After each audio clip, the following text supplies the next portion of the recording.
Mas é que a gente também tem que pensar que medos são diferentes em épocas e para grupos sociais diferentes e, enfim, para quem estuda horror, essa história do que categoriza um filme de horror nunca foi, de fato, ninguém consegue chegar num consenso completamente, porque também o horror, ele vem do nojo, ele vem do incômodo também. E nem todo incômodo te causa medo. Nem tudo que você tem nojo te causa medo. Então existem várias vertentes disso aí. Eu acho interessantíssimo.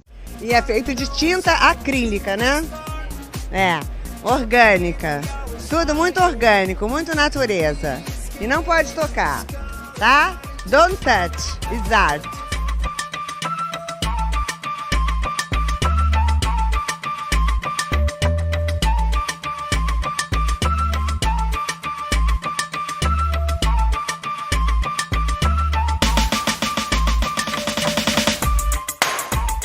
E aí, gente perdida? Tá começando mais um Não Pode Tocar. Eu sou o Rodrigo Hipólito e este é o 15º episódio da nossa 4ª temporada. Se você tá chegando aqui agora, o Não Pode Tocar é um podcast sobre história, teoria, crítica, prática de arte e temas afins. No nosso feed, você encontra, além dos programas de temporada, o Pataquadas, no qual a Alana de Oliveira repercute as principais notícias do mundinho da arte, e o Não Pode Chorar, no qual nós contamos algumas desventuras da vida e pensamos em modos criativos de lidar com elas. Nós publicamos episódios novos todo domingo e você pode ouvi-los em qualquer tocador de podcast, nas plataformas comumente usadas para ouvir música, como Spotify ou Deezer, no YouTube ou diretamente no site notamanuscrita.com. Em notamanuscrita.com você encontra, além dos podcasts, resenhas, textos de processo, crônicas, contos e outros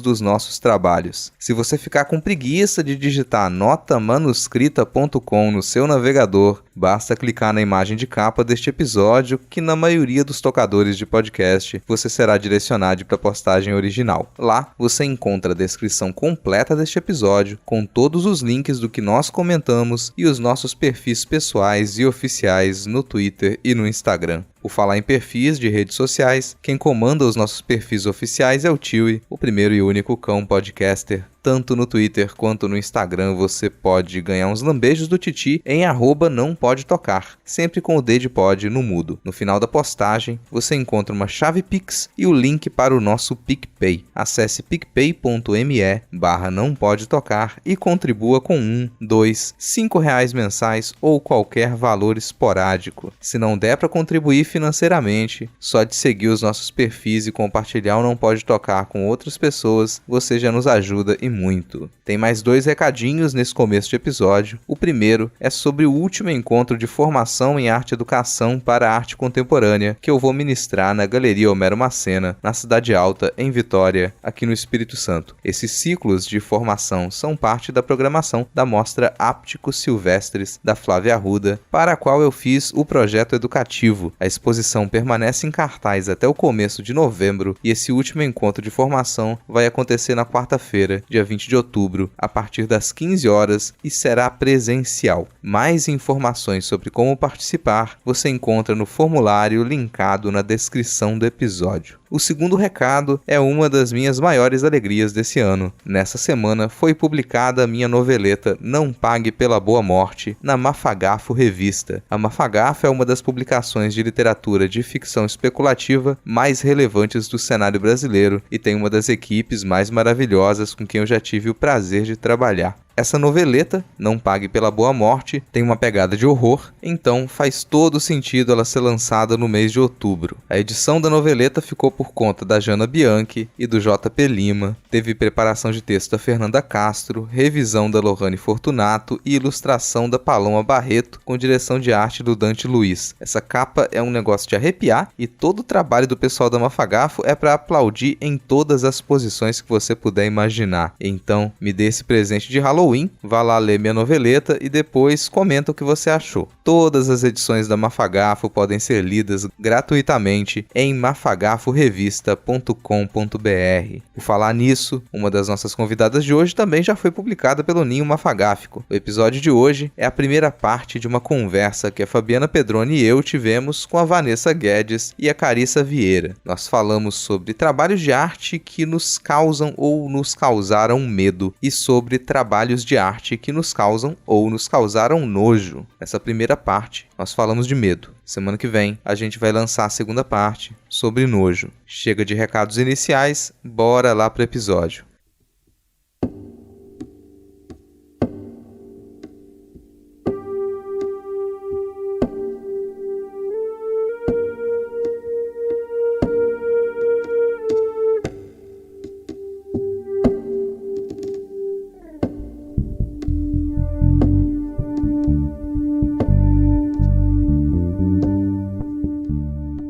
Opa, já sou eu primeiro. Eu sou a Vanessa, sou escritora, sou editora e tradutora na Eita Magazine e também tenho um podcast chamado Incêndio na Escrivaninha, com a Ana Rush e o Thiago Ambrosio Lage. Sou atualmente estudante do que seria o Letras em Inglês na Universidade de Estocolmo, que é a grande novidade. Carissa, se apresente, a gente já ouviu sua voz aqui hoje no episódio. Então, eu sou Carissa Vieira, eu pesquiso sobre gênero e raça dentro do cinema de horror, mais especificamente, mas assim, de vez em quando eu saio do horror, mas em geral eu pesquiso sobre gênero e raça dentro do cinema de horror e eu produzo conteúdo pro YouTube, pro Instagram, e é isso, eu sou roteirista e cineasta. A gente tem nome de peso aqui, mas o papo hoje ele vai ser um papo tranquilo, a gente não vai mergulhar tanto nas teorias do horror e do cinema de horror, literatura de horror. Vai ser uma coisa mais... Até porque isso ia testar a memória da Fabiana, e a Fabiana quase desistiu de participar porque não lembrava das referências, né, Fabiana? Não, foi um caos completo. Eu falei, gente, tem uma exposição que me deixou com muito medo, tem algumas coisas, eu preciso lembrar, e eu não conseguia lembrar de jeito nenhum dos nomes da artista, onde que foi. Eu só lembrava que era uma sala escura. Como achar referência que é uma sala escura entre 2012 e 2016? Foi um caos. Mas aí eu consegui achar no final das contas. Tive muitos achados, na verdade, dentro de fotografias, coisas que estavam guardadas em CD ainda, mas deu certo e tô aqui. Fala de memória. Gente, eu queria, pra começar essa conversa, contar uma historinha pra vocês. E aí depois eu já faço algumas perguntas. Uma historinha curta, que eu relembrei aqui na hora de fazer a pauta, né? Quando eu era criança, lá no interior de Minas, os velórios eram eventos públicos. Quem foi criado em cidade do interior talvez tenha passado por experiências parecidas. E não precisava ter morrido ninguém rico ou famoso. Até porque, em cidade pequena, todo mundo é conhecido de todo mundo. Os velórios, eles eram um tipo de evento mais corriqueiro, já que, bom, morrer é coisa comum. Todo mundo morre. Não era uma situação muito tensa e quase sempre não era algo sombrio. A coisa só ficava mais dramática quando morria criança ou jovem, quando tinha acidente ou morte matada, fosse encomendado ou consequência de chifre. Com essas exceções, os velórios eles eram mais marcados pelo café e pelo pão com mortadela gratuitos. Quando tinha bebida, então, aí aparecia mais gente jovem para carregar o caixão. É de um desses velórios que me vem a minha lembrança mais antiga de medo. Eu era muito novinho e eu nem via defunta, porque eu não tinha altura para poder enxergar o caixão, o topo do caixão. Vale dizer que, assim, não era qualquer tipo de medo esse que eu tô falando. Não era o medo de ficar perdido longe de casa, nem de ser pego pelo cachorro bravo, de cair caranguejeira do teto da casa na minha cabeça, esse tipo de coisa que acontecia de vez em quando. Era um medo mais difícil de definir, era um medo de não sei o quê. Não fazia muito sentido, porque não havia ameaça, nem qualquer indicação de que eu deveria sentir medo. E daí eu digo que isso aconteceu em um velório, e isso pode te levar a pensar que o problema era imaginar os pés da velha defunta escapando de cima da mesa, ou um sopro sob o lencinho branco bordado que uma senhora jogou sobre o cadáver. Ou as histórias de gente morta que levantava no meio da reza, ou mistura de mofo, doença, água de cheiro e naftalina que empesteava o ambiente, só que não era nada disso. Eu já tinha visto aquele tipo de retrato outras vezes, só que ali, na parede daquela casinha de janela para a rua, com a porta da sala aberta e o corpo da velha sobre a mesa no meio da sala, a situação ficou meio esquisita. Eu não não sei se foram os móveis de madeira escura, a santinha em cima da sapateira de zíper, o crucifixo na entrada da cozinha, a parede descascada ou o ritmo dos sussurros que rezavam o terço. Eu só sei que as 2 fotografias pintadas em tom de verde, azul, preto e amarelo, em molduras finas e vidro grosso, elas olhavam diretamente nos meus olhos. Era um casal, ele de terno escuro e ela de véu de noiva. Nem sei se era a morta ou os pais dela, uma irmã, um irmão, ou se eram retratos que já estavam na casa quando ela foi morar lá. Fosse o que fosse, estava olhando na minha direção.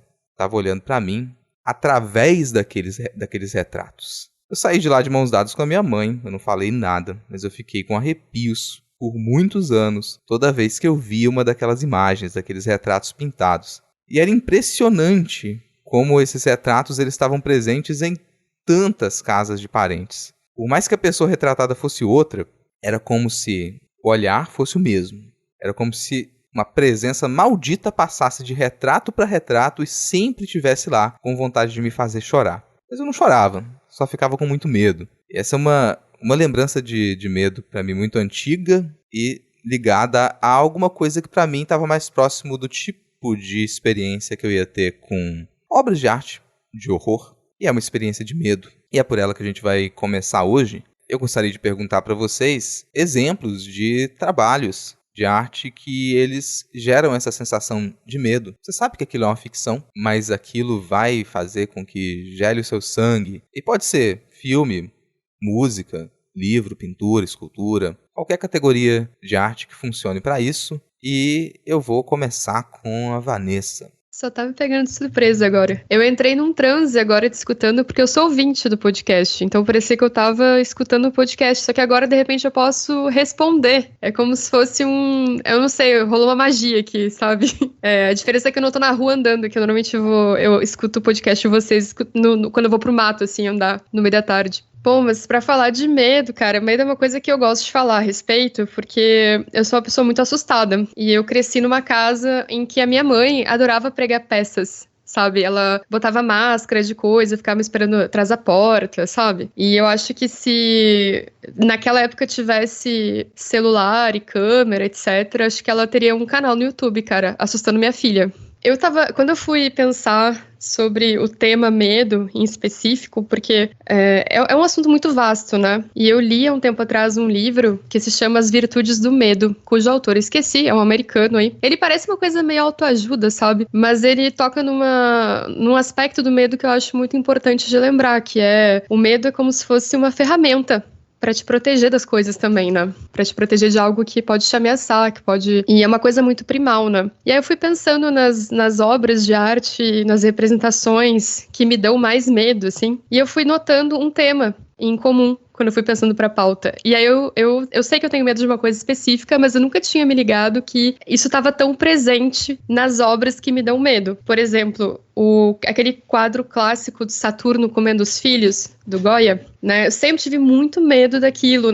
E é uma coisa assim, muito... Eu tinha vergonha, sabe? Às vezes de ver o quadro, representações do quadro, sei lá, ou releituras do quadro em alguma outra coisa. E me dá aquele medo irracional, né? E outra coisa que me dava muito medo sempre foi a história da Medusa. E a parte específica onde cortam a cabeça dela, né?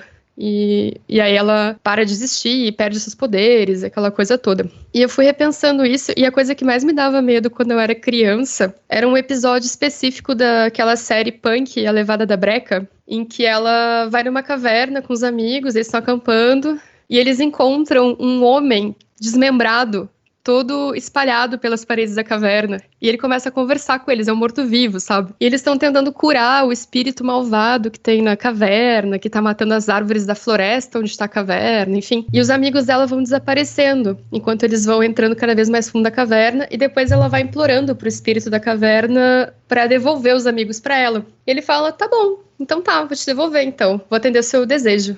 E aí, a primeira coisa que aparece é a cabeça, né, tipo, longe do corpo, né, do amigo dela, grudada na parede. E ele começa a conversar com ela. É muito demoníaco, sabe? Aparecem só as cabeças, assim, das crianças, basicamente. E eu tinha muito medo disso, eu tenho muito medo da figura da decapitação. Eu já falei muito sobre isso na terapia e tal, e eu acho muito importante quando a gente consegue fazer essas leituras das nossas fobias, nossos medos, nesse jeito que a gente, no olhar que a gente bota nas obras de arte que a gente consome, né? E aí enfim, eu não sei onde eu quero chegar com isso, mas eu queria só dizer que a pauta do podcast já me fez render uma sessão de terapia.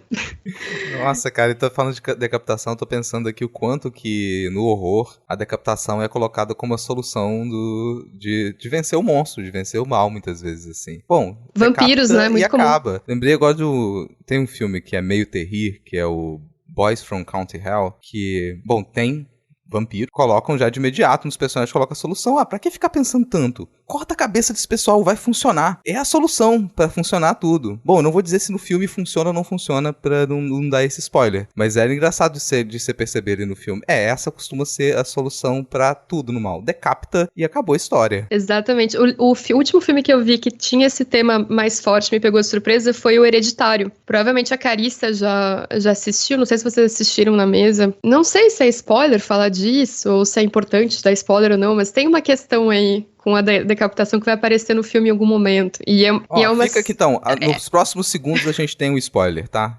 Já saibam disso. Pronto. Falando em spoiler, eu sabia dessa cena antes de ver o filme, porque eu escutei um podcast sobre o filme antes de vê-lo. E eu não me importei de escutar spoiler nem nada. Então eu fui assistir já sabendo, e ainda assim eu fui extremamente impactada pela cena, né, do carro, da menina indo lá pro hospital, a gente esperando ela morrer de uma coisa X, ela acaba morrendo de outra, né? E aquilo me deu aquela agonia, assim, aquela coisa que fecha o peito, sabe, quando eu vi. E aí eu não tava esperando ser exposta a mais imagens de corpos decapitados no final do filme. Esse fechamento, né, da história e tal, e a explicação, enfim, me deixou muito perturbada no dia. E eu acho engraçado que eu não fico perturbada de, eu não consigo dormir. Eu fico perturbada durante o dia, com o olho aberto, fico pensando, sabe, nas coisas fixamente. Então, pra mim, esse terror irracional de uma coisa que não é uma ameaça real, assim, tipo, eu não estou a perigo de ser decapitada, que pelo que eu saiba, eu nunca passei por isso. E eu não sei no dia que vem. E recentemente eu descobri que é uma coisa muito aleatória, né? Que o nome da minha mãe se chama Margarida. E eu descobri que era por causa da Santa Margarida. E a Santa Margarida foi uma santa que foi decapitada. Enfim, é um assunto que se repete, assim. Nossa, a decapitação está te perseguindo. Né? Enfim. Não, a gente já citou alguns filmes aqui. Quer puxar os seus medos aí, Carissa? Eu fiquei pensando, assim, né? Quando eu fiquei pensando sobre medo, eu consegui pensar em muita coisa, porque eu tenho medos bem específicos. Apesar de, tipo, eu gostar de horror e eu levar susto com qualquer coisa, eu tenho muito mais medo de pessoas do que de seres sobrenaturais ou coisas do tipo. E tenho medo de algo que aconteceu agora, que é o medo... Eu não tenho medo de ficar sozinha fisicamente, mas eu tenho medo de não estar próxima às pessoas que me importam. Então, o isolamento da pandemia bateu bem pesado porque eu moro sozinha. Eu moro em um estado, minha família inteira mora em outro. Quando eu pensei em obras de arte, né, pra falar... Logo de cara veio um filme, que é o Host, que foi um filme que foi super falado, um filme de horror que foi super falado na pandemia, que é um filme que se passa todo na tela. É uma chamada de vídeo, né? E a partir daí tem vários acontecimentos. E o filme tem, sim, questões relacionadas ao sobrenatural, mas uma das coisas que mais me aterrorizava enquanto eu via o filme era exatamente essa coisa de, tipo, tá todo mundo isolado, sabe? E o que é que você faz quando você tá dentro de uma casa e você precisa de ajuda e você não pode sair de lá? Então, é um filme curtinho e eu fiquei completamente apavorada, vendo durante a própria pandemia, tava no auge, sei lá, da quarentena, sabe? Então me deixou bem... Eita! A pandemia foi um negócio bem bizarro pra mim. Mas uma outra obra de arte é um quadro que eu tenho uma certa fascinação por ele, na verdade. Que é o grito do Monk, que é aquela figura, né, meio distorcida ali, que tá com uma expressão, né, super forte e atrás dela tem pessoas, e pra mim entra de novo também numa questão de isolamento. Por mais que tenham 2 pessoas atrás dela, ela passa um desespero muito grande pra mim enquanto eu olho pra aquela obra, sabe? Ao mesmo tempo que eu acho que ela é de uma beleza incrível. E aí eu acho isso meio curioso. Eu acho que algumas coisas que me dão medo são muito bonitas, assim. Eu acho que eu sinto uma certa beleza em algumas coisas muito estranhas. Eu sei que eu não sou a única. Um monte de gente adora essa obra do Munch. Mas, assim, é isso. Eu acho meio fascinante, sabe? Coisas que meio que causam pavor. Inclusive, disseram que pessoas que gostam de horror e de coisas que causam pavor, elas lidaram melhor com a pandemia, né?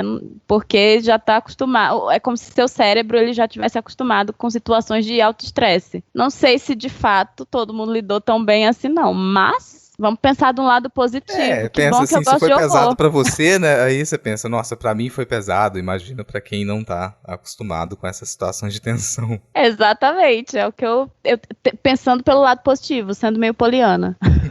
Mas o grito é uma coisa impressionante mesmo, assim. Tem 2 coisas com relação ao grito que, na medida em que eu estudava, também me deixou fascinado. Uma é o céu do grito e de outros trabalhos do Munch também. Tem uma curiosidade até da época. Pouco antes do Munch produzir esses trabalhos, e alguns outros artistas da época também produzirem trabalhos que tem esse céu tempestuoso e assustador, tinha acontecido a erupção do Krakatoa.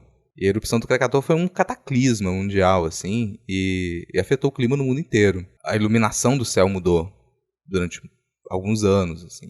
Boa parte do planeta ficou coberto de cinzas. E aquilo chegou até a Europa. Principalmente essa parte mais elevada, mais ao norte da Europa, né? Tem muitos trabalhos do Munch e alguns artistas daquela época que dá pra perceber essa impressão que a mudança do céu causou e um medo generalizado das pessoas. Primeiro que estava chegando na virada do século, e aí você tem um cataclisma, já estava uma situação tensa na Europa e as pessoas realmente estavam com medo, elas estavam assustadas por qualquer coisa, assim. E de repente você tem um barulho que dá para ser ouvido no mundo inteiro. E começa a chegar notícias de que aquilo foi ouvido no mundo inteiro e que o mundo tá acabando, porque você você enxerga o céu avermelhado em horários que não deveria enxergar, tá? À noite o céu tá avermelhado e você não sabe de onde vem aquilo. E aquilo meio que foi distribuído também, porque o grito, ele não é só uma pintura, né? Ele virou gravura, tem muitas estilogravuras que o Munch fez a partir daquele quadro, muitos estudos que ele fez e que eram distribuídos. Então virou uma coisa de massa também. Contribuiu muito para a influência que o Munch vai ter em outros artistas. Logo depois do expressionismo também, para os pré-expressionistas. Influenciou muito porque aquilo é uma sensação de desespero que foi distribuída pela Europa. Eu acho isso muito impressionante na história do trabalho também. Te ajudou nas suas memórias aí, Fabiana? Pô, ajudou. Tava aqui pensando, né, dessa sensação de medo, como que ela varia, né? Do que realmente... Não sei, acho que a ideia de sentimento, né, de você sentir alguma coisa, vem muito da sua experiência de vida também, né? Não é exatamente apenas a produção em si, é dessa relação que você tem com essa produção. E aí independe de qual mídia necessariamente, mas às vezes você tem uma experiência que pode não estar conectada ali, né? Não sei, no caso da Vanessa, quando a gente estava falando de cabeça, eu fiquei pensando, que cabeça será que era? E como que isso vai mudando a forma como a gente sente medo, né? Dessa memória que eu não conseguia achar de jeito nenhum quando, né, eu via a pauta. Poxa, encontrar uma coisa que me dê medo, uma produção que me assuste de certa forma. Eu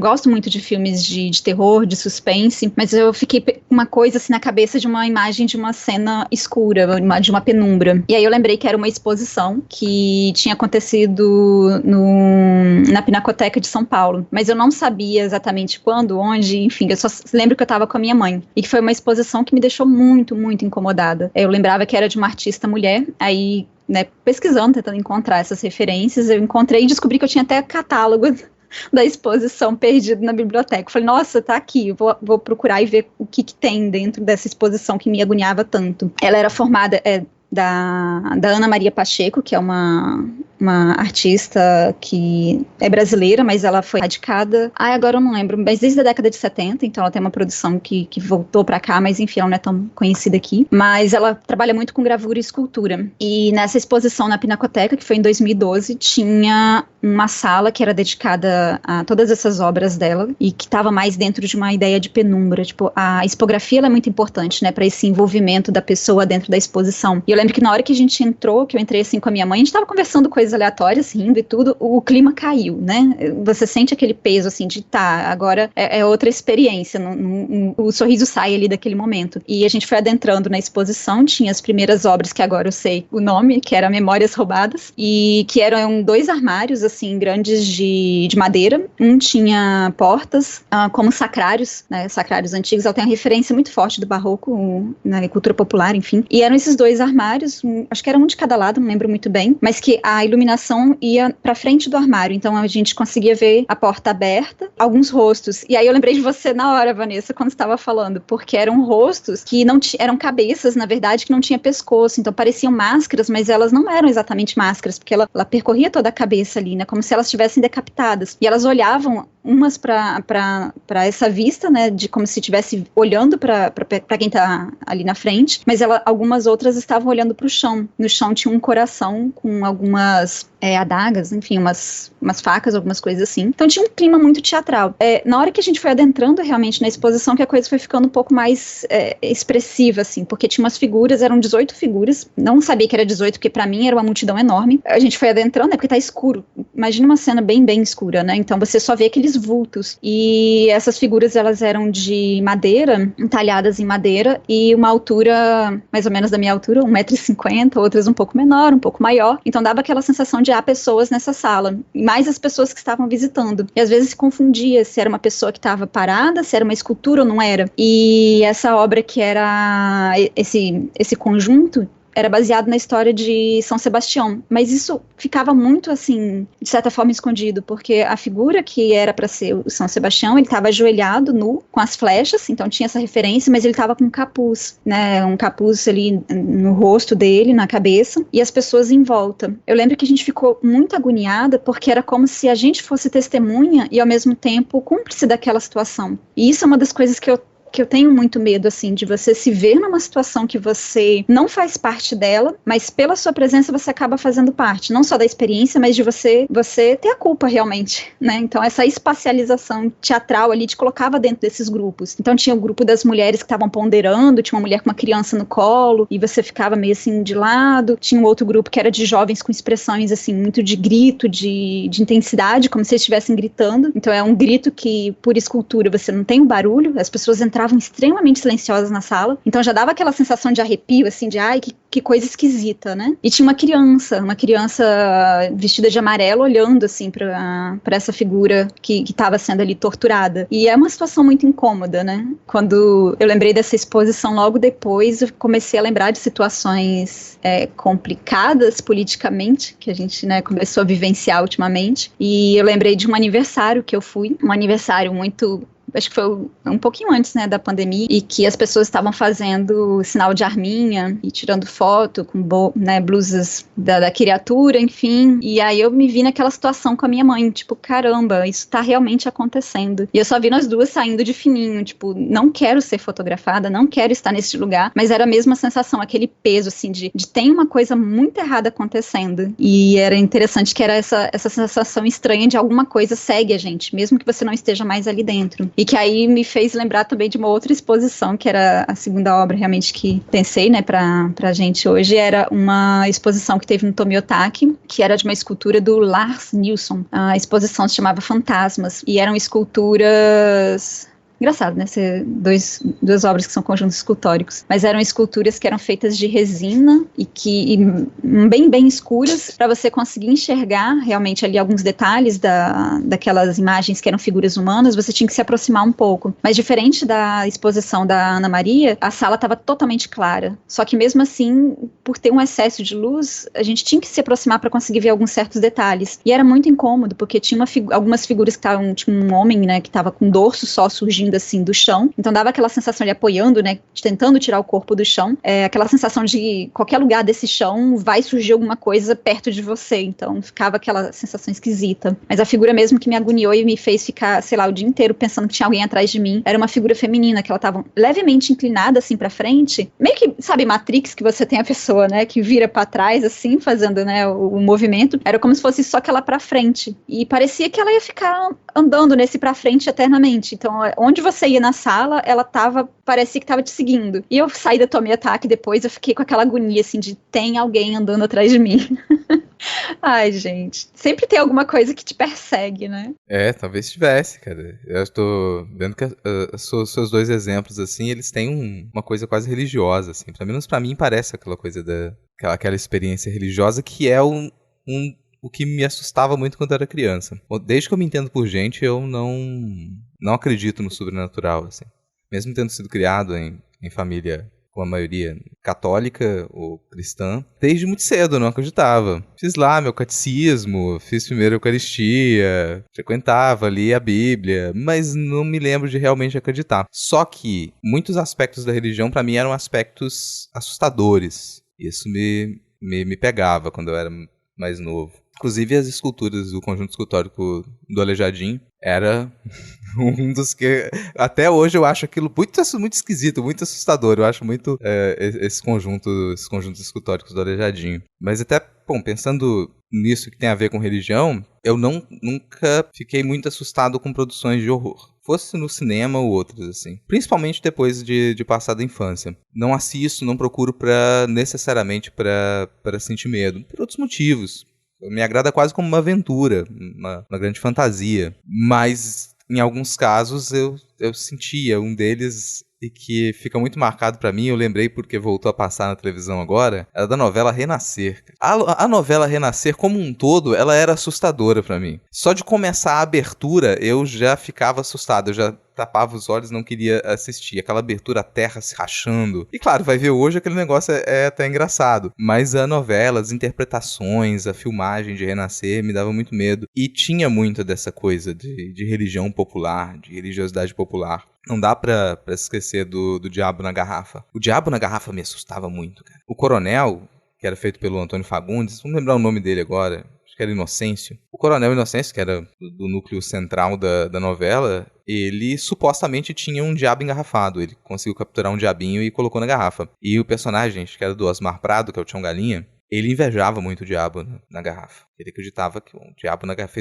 o coronel teria feito um trato com o diabo, engarrafou o diabo, e aquele diabinho ia prestar serviço pro coronel, ia dar tudo certo na vida dele se ele engarrafasse um diabo. Aquela coisa de ter diabo por aí e você engarrafar o diabo e ter uma coisa num pote, e era aquela coisa meio visualmente um microfeto feito de madeira que parece uma raiz, essa visualidade ali do feto feito de madeira ou raiz, isso aí é uma coisa que no meu imaginário se tornou algo assustador. Essa pequena criatura deformada, mas que tem um poder muito grande e que tem consciência e que ao mesmo tempo ela tá ali parada, ela não se move, mas ela poderia se mover. Isso aí me assustou durante muito tempo, cara. E acho que até hoje me incomoda a ideia dessas pequenas criaturas dentro de pote, é uma coisa muito específica. Pequenas criaturas dentro de potes transparentes eu acho uma coisa muito assustadora. Isso quando eu tento lembrar de o que me assustava realmente, tá ali. E qualquer coisa que pegasse em religião, essas representações religiosas costumava me causar medo. E, bom, esse é um tipo específico de medo. Eu vou comentar mais um, e enquanto eu comento, eu quero que vocês já pensem numa resposta para uma pergunta, para fechar essa parte do programa, que é vocês conseguirem pensar, bom, a gente procura esse contato com produções que nos causam esse incômodo, mas qual é o limite de vocês para isso? Assim, para esse tipo de medo aqui eu não quero sentir. Daqui eu prefiro não passar, eu poderia, não vai ter problema, mas eu prefiro não. Onde é que está um possível limite de vocês para essas experiências assustadoras? Enquanto vocês pensam, o meu último é um que... Meu segundo, né? É um que parece bobo. E se eu for assistir o filme hoje, é realmente bobo. Mas eu fiquei incomodadíssimo com Aracnofobia. Eu lembro de ter assistido Aracnofobia quando eu era criança e eu não conseguia mais dormir em paz. Até hoje, quando eu vou pra roça, quando eu tenho que dormir no lugar, e a Fabiana tá balançando a cabeça, porque ela já me viu passar por isso. A gente vai pro sítio, tá lá a casa, ficou uns dias fechados, antes de dormir, eu vou ter que passar o pente fino na casa inteira, pra ter certeza de que não tem aranha. E vai ter aranha. E eu vou passar o pente fino até tirar todas as aranhas, aí eu vou conseguir dormir com um pouquinho de paz, mas não vai ser muita. Aquela coisa do bichinho, maldito bichinho venenoso, que você só descobre a existência dele depois que ele te picou. Porque você não tem a chance da defesa. Você só sabe que a merda do negócio estava ali depois que te mordeu, que te picou. Eu não tenho medo de bicho grande. Não tenho problema com bicho grande, porque ele tá ali, eu consigo ver, eu consigo me precaver. Agora, o artrópode, o inseto venenoso, que eu só vou saber que ele tava ali depois que ele tiver me ferrado, isso aí me deixa com medo, cara. Então eu vou pra casa velha, casa antiga, até hoje eu tenho que fazer a limpa pra ter certeza de que não tem nenhuma aranha, nenhum escorpião, mas principalmente aranha. A aracnofobia me deixou com um trauma pro resto da minha vida. Ai, gente, eu adorei essa história. O pior que acontece até hoje, cara, acontece até hoje. Assim, essas aranhas domésticas em casa que não tem problema nenhum, eu pego a aranha na mão. Agora você vai pra roça, não é essas aranhas que tem, é aquela aranha que ela é nitidamente má. Ela é ruim, ela é capiciosa, sabe? Aquelas pernas que parecem duras, aquelas pernas pretas que parecem duras e que se dobram, com aquela bunda toda colorida, e você consegue ver as pinças que vai te morder, já de longe você vê as pincinhas pra te morder. Aquilo ali me dá nervoso. Meu nervoso é tanto com isso que eu fiquei com nervoso até assistindo Harry Potter. Até com Aragog em Harry Potter, Aragog me dava nervoso. E aquele monte de aranha de Harry Potter, cara. Isso aí não passou não, continua. Não chega a ser um limite, mas eu prefiro evitar. E a Laracna do Senhor dos Anéis? Pouco. Quando a primeira vez, sim. A primeira vez que incomoda. Aqueles pelinhos, cara. Aqueles pelos nas pernas, aqueles pelos me dá bastante nervoso. Mas esse não é o meu limite. E aí, pra vocês comentarem os limites de vocês, pra mim tem um limite. E o limite é, eu vou assistir, mas eu prefiro não. Que me causa uma apreensão muito grande, um medo pelo bicho quando tem violência com o animal, cara. E eu sei que vai ter violência com o animal. Então eu tô com medo antes já. E pra mim é essa a questão do medo. Eu tô com medo. Eu sei que alguma coisa ruim pode acontecer com aquele bicho e eu prefiro não. Chega a hora que eu falo, adianta aqui que eu não quero ter que passar por isso. Eu já sei que vai acontecer. Isso já percebi faz um tempo. Não é algo da infância, é algo mais recente. Acho que foi depois do tio passar a fazer parte da família que eu comecei a ter muito medo de que coisas ruins aconteçam com animais, mesmo na ficção. Carissa, você tem o limite? Porque assim, se você tem um limite, qual é? Porque, né, qualquer tipo de produção audiovisual do horror vai estar na sua cartela. Então, eu não diria que eu tenho um limite. Porque eu assisto quase qualquer coisa. Eu leio quase qualquer coisa. Eu não vejo isso ou aquilo. Porque eu ia dizer assim, eu tenho grandes problemas em ver crianças sendo brutalizadas. E de fato eu tenho mesmo. Mas eu já assisti filme em que isso aparece. Só que é algo que me causa... Eu fico muito mal. Eu não gosto de ver gente matando criança, isso aparecendo na minha tela. Não gosto mesmo. Então, assim, dependendo da situação, se eu souber que vai ter, que é uma coisa muito gráfica, eu prefiro não ver. Eu vejo criança demoníaca ou qualquer coisa do tipo, mas não me maltrato uma criança, sabe? Não gosto. E é isso. E eu também acho problemático violência contra a mulher. É usado como recurso narrativo, assim, de qualquer forma. Já vi filmes que tem isso, mas eu prefiro evitar se eu puder. Mas é isso, não é nada que assim, nossa, não posso ver. Posso, mas assim, não gosto muito não, sabe? Na verdade, não gosto nada. Então, é por aí. Tava aqui balançando a cabeça o tempo todo, pensando, nossa, com certeza. Tipo, limites, né? Limite é aquela coisa de, não é que necessariamente talvez eu não veja, mas se eu puder optar, eu não quero, né? Às vezes você não tá esperando e vem uma cena assim, pra mim é violência sexual, é cenas de estupro. Não consigo assistir sem, principalmente em produções em que você não tem o devido cuidado, vamos dizer assim, porque se é necessariamente uma produção que vai lidar com o tema, ela vai se tornar um drama, né, porque aí a gente está falando de outro tipo de linguagem, de outro tipo de discurso, então o interesse é mais reflexivo e provavelmente eu vou chorar numa cena dessa. Agora, quando é uma brutalidade e que está gratuitamente, às vezes, dentro de uma cena de terror ou de horror, eu realmente é o meu limite, assim. Já chegou ao ponto de, às vezes, eu querer e realmente pular cenas. Não, isso aqui pra mim não dá. O filme tava indo super bem e aí desanda. Depois, todas as outras cenas eu já fico só pensando nisso. Eu fico muito, muito agoniada. Não dá. Violência sexual é realmente impossível. Te entendo. Eu tenho meus limites também, mas eu tenho, acho que 3 limites diferentes, assim. Eu tenho um limite como espectadora. Eu acho que eu amadureci muito essa parte, porque, assim, a maioria dos meus amigos aqui onde eu moro gostam muito de filmes de terror, então a gente vê muito filme de terror junto. E a gente até tem uma noite de jogar videogame, onde a gente joga games de horror, especificamente, né? Que é uma coisa que eu não faria sozinha. Então a gente fica, tipo, trocando o controle, fica 10 minutos pra cada pessoa, assim, sabe? Fica todo mundo olhando, jogar game no YouTube, sabe? É tipo aquilo, só que ao vivo. E aí, em conjunto, eu tenho menos medo, confesso.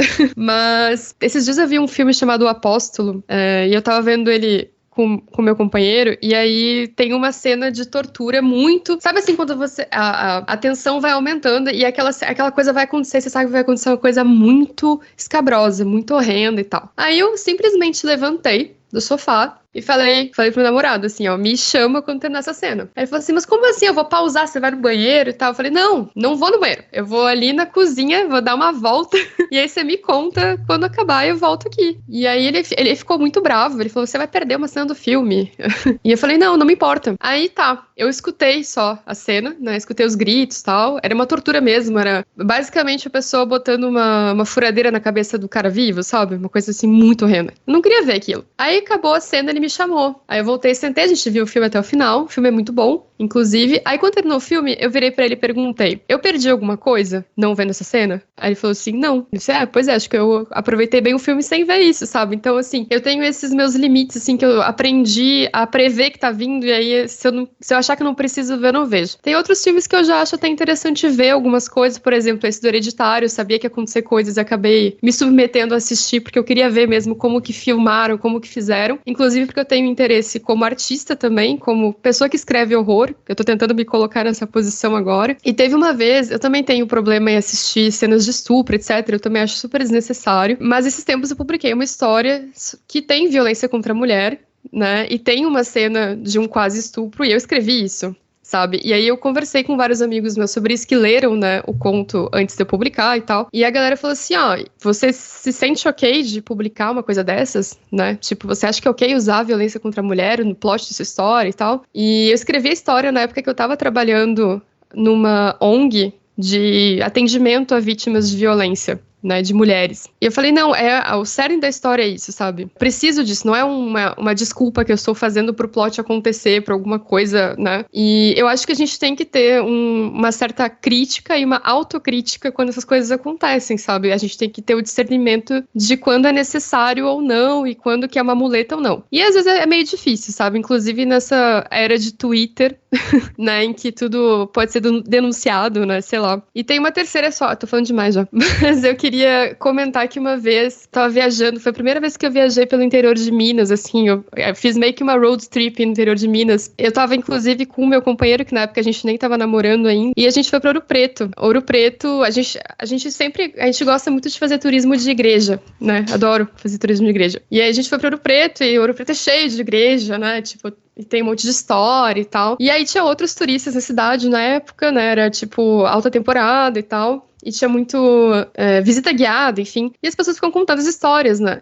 E aí só tem história de horror em Ouro Preto, né? Tipo, é uma grande fonte de sofrimento e aconteceu muita coisa ruim lá. E os museus também são... A arte sacra que tá lá nos museus de Ouro Preto, ela é muito dark, assim, ela é muito... é só sofrimento, assim. E eu não tô querendo dizer que não é pra gente contar isso, porque história é história, a gente precisa saber dessas coisas. E uma vez... E a gente fez um passeio numa caverna em que extraíam, né, nas minas de Ouro Preto, extraíam as coisas e toda hora que a gente virava uma curva da caverna, o guia falava que morreram tantas pessoas escravizadas, né, na data tal. E aquilo foi me fazendo muito mal. E eu fui entrando na caverna, ficando escuro, e eu escutando aquilo eu fiquei muito perturbada. E aí, quando eu saí da caverna e vi a luz do sol, eu falei assim, cara, eu preciso ir embora daqui, eu não posso ficar mais nessa cidade, eu tô passando muito mal. E aí eu falei, né, pro meu companheiro, eu falei assim, não dá. eu preciso ir embora daqui, tipo, não é nada do que eu tava imaginando, no sentido de que o que tava me perturbando era o jeito que os outros turistas estavam fotografando as coisas, sorrindo, sabe? Escutando aquelas histórias horríveis e como se fosse uma atração turística qualquer, sabe? Como se não fosse uma documentação histórica de uma coisa horrível. E aí a gente foi embora, e a gente acabou indo pra São Tomé das Letras, que tipo, era o oposto, né, de Ouro Preto, e aí foi muito bom ir pra São Tomé e tal, acabei ficando mais tempo lá. Mas assim, eu tenho esses meus limites, então, tipo, ao longo da vida aprendi a não me expor, assim, tanto, e eu acho que essa adrenalina que o terror e que o horror me dá, que o meu medo me traz, é bom até certo ponto. Sabe, tem um limite que se eu cruzar ali, pra que eu vou me dar um trauma de presente, sabe? Por que eu vou ver um filme aqui, essa cena aqui, e me traumatizar pro resto da vida de graça, sabe? E essa é uma coisa que o Thomas Ligotti, que é um autor de weird fiction e de horror italiano, ele fala muito num livro dele chamado A Conspiração contra a Raça Humana, que eu não sei se tem em português, mas espero que sim. Ele fala muito, é um livro acadêmico, assim, bem cabeção, assim, mas ele vai dando vários exemplos e mostrando pra gente que o grande medo que une todo mundo é o medo da grandeza da nossa finitude, sabe? Porque tudo que a gente tá fazendo aqui vai acabar um dia. A raça humana vai acabar. Tipo, e contemplar esse abismo é o grande medo que nos une, assim, não importa o que aconteça, as barbáries e como a gente consegue superar isso, a gente sempre vai ter esse medo maior, esse medo inexplicável, inominável. É isso, gente, não se deem traumas de presente. Não, com essa mensagem a gente encerra a primeira parte.